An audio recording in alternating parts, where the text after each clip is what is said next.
Hey Canucks fans, let's talk about the COVID cash crunch. I'm Clay Emo, I'm at Canuck Clay on Twitter. I'm at Clayton Emo on Instagram. I'm the founder of the GLCPC, the Good Looking Canucks Positivity Club.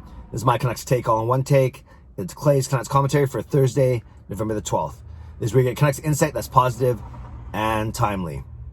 We know we're living in a very tough world right now with the pandemic, of course, affecting all walks of life, our work, our school, our relationships, our leisure activities, our clubs, whatever it may be.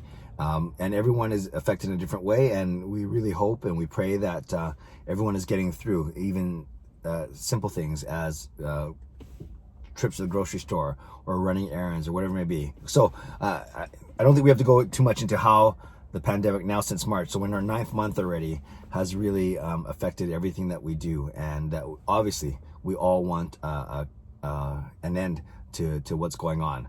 So I want to take that, as serious as that was, and I want to apply it to the Vancouver Canucks. And obviously, always keeping things in perspective. We love the Canucks. We love following them. We're passionate about our team. But at the end of the day, it is still hockey. And it's still, for us, it's a hobby or something as a fan that we like to enjoy. But it's not a matter of life or death. And even for the players, as is their livelihood, yes. But I think most of them would recognize that there are still bigger things in the world. But when you combine a pandemic with one of the things we love in the Vancouver Canucks, there are obviously effects. And I want to talk about 2 or 3 of those effects today and how it is hampering the way that the Canucks are negotiating with certain people, not just players. And you'll see what I mean. I think you know what I mean already. So obviously, when the pandemic hit in March, the league shut down. Then they worked very hard in coming back with their return to play protocol. We knew that a big part of that, notwithstanding this season, was that the salary cap will be flat for the next 2 or 3 years likely, and they're not going to move it up until revenues go up. You can't have revenues go up unless you have fans in the stands. So we know that there's a lot of things that have to happen. They're almost contingent upon one another. So if there aren't going to be fans, and there weren't fans to finish off the season, there probably won't be fans to start off next season. We know that the salary cap probably won't go up for 2 or 3 years. So the flat cap, obviously, it affected not just the Vancouver Canucks, but it affected all 31 teams in the league. But it certainly made tougher decisions. Instead of a cap of $84 or $85 million, you're stuck at 81.5. So I'm not saying, obviously, I'm not saying that they would have kept Markstrom, Tanev, Toffoli, Stetcher, all those guys, but you think it would have changed the Canucks negotiating a little bit. Maybe you get one of those guys back, 1 or 2 of those guys back, depending on what you do with other money.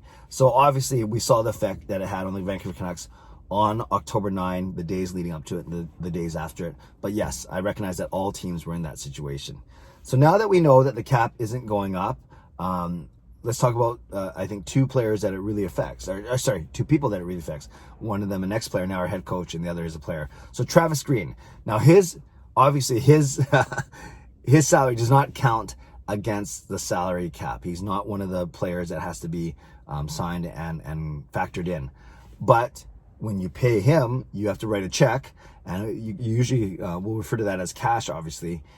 So you got to pay Travis Green in cash via check.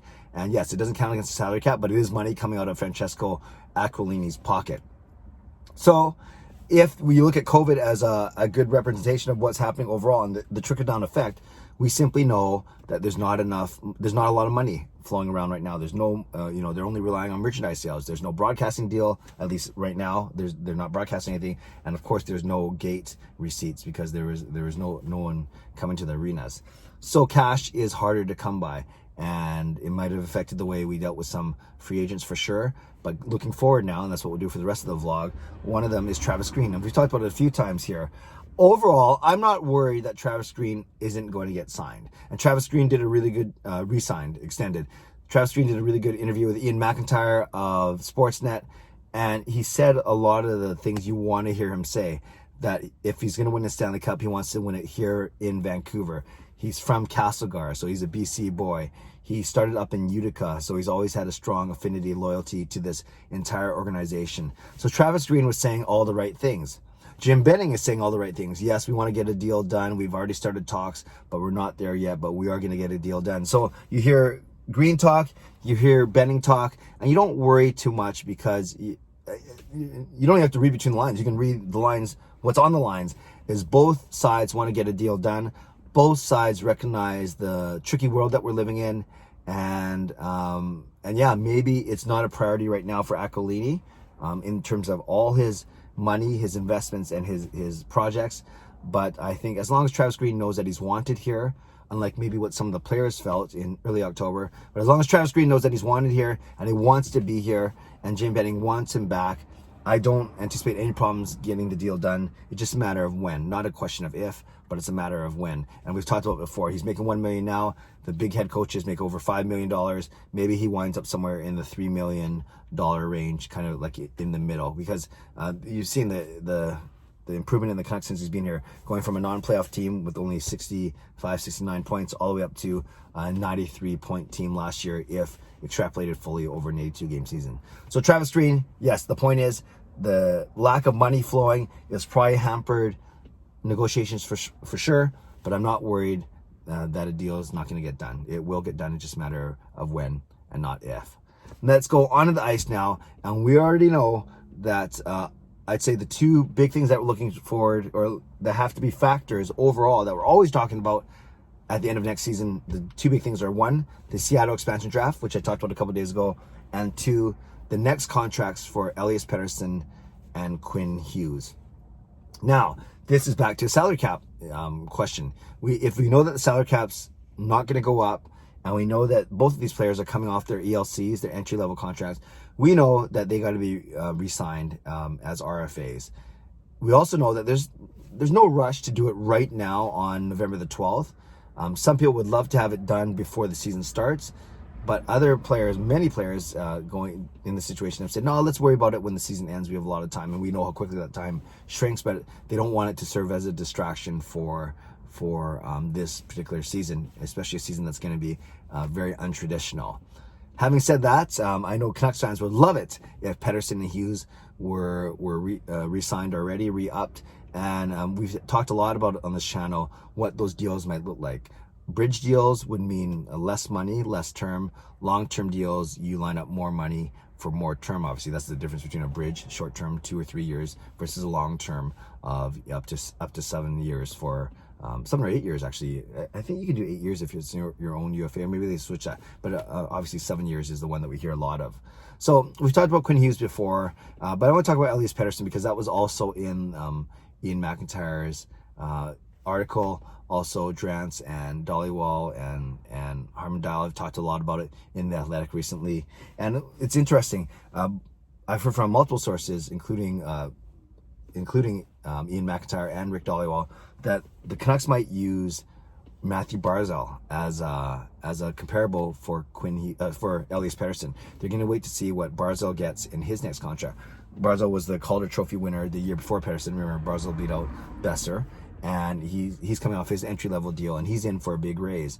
And if he's gonna, I think Canucks management, it sounds like they might use him as a comparable. So again, Barzal's gonna have the same situation. Is he gonna do a bridge? Is he gonna do a long-term, different situation in New York Islanders? But we'll see. We'll see if it's a short-term bridge, like a 3-year for $6, $7, $8 million. Who knows what it is? I'm just throwing numbers out there. I'm not even guessing right now. Or is it going to be a long-term deal, like a 5, 6, 7-year deal, and then you're looking in upwards of $9, $10, $11 million. So that's one thing that I've heard about the Canucks, is they're going to use Matthew Barzal as a comparable. And then you hear other stats, and you see that Pettersson has only been outscored in his 2 rookie seasons, or not, you can't have 2 rookie seasons, in his first 2 seasons by Connor McDavid, the highest paid player in the league. Our comparable is more like Austin Matthews and Mitch Marner. Matthews is 11.5, Marner's just under 11 for long-term deals. Gosh, Toronto has a lot of money locked up in those guys. But I've heard also said that Austin Matthews has the best goals per game, and Pettersson isn't close to that. So Pettersson's great on the points overall, but not on the goals. So maybe you don't go Austin Matthews money, but then are you saying, well, he's just as good as Mitch Marner, or should be? So are we looking at $10 to $11 million contract for Pettersson if it's a long-term deal? So these are things we're going to talk about a lot, I think, over the next year. But I think my point is, this is yet, like many things in the NHL, another money decision, and it's not comfortable to talk about money right now because of the COVID cash crunch, as I started off the vlog with. So I'm not worried about the Pettersson deal either. I'm not worried about the Hughes deal. We have a lot of time, but something tells me I'm going to be doing the same type of vlogs 6 months from now once the season's over. But we'll see. Maybe they get something done, but that's not what I'm counting on, especially when Hughes is probably waiting to see what Makar and Heiskanen can get, whereas Pettersson's probably waiting. He wants to negotiate the best deal, short-term versus long-term, and the Canucks are waiting to see what other RFAs coming out of their ELCs are going to get as well. So there's a lot to watch. There's a lot to talk about, and we'll kind of keep our eye on it as we go. So when it comes to the COVID cash crunch, I talked about the salary cap, how it hasn't gone up and how it affected some of our work. I talked about how it might be delaying the Travis Green extension, and I talked about how it's going to be a factor when it comes to re-signing Elias Pettersson and Quinn Hughes. Canucks fans, what sticks out to you? Are you worried? Actually, a way to put it together is, are you worried about the delays, or is it going to be normal course of business when it comes to negotiating with Green, Pettersson, and Hughes? Leave a comment below. I love to read, react, and reply. Subscribe if you'd like to. Like this video if you'd like to. Stay safe, stay healthy. Take care of yourselves and take care of each other. God bless, and go Canucks go.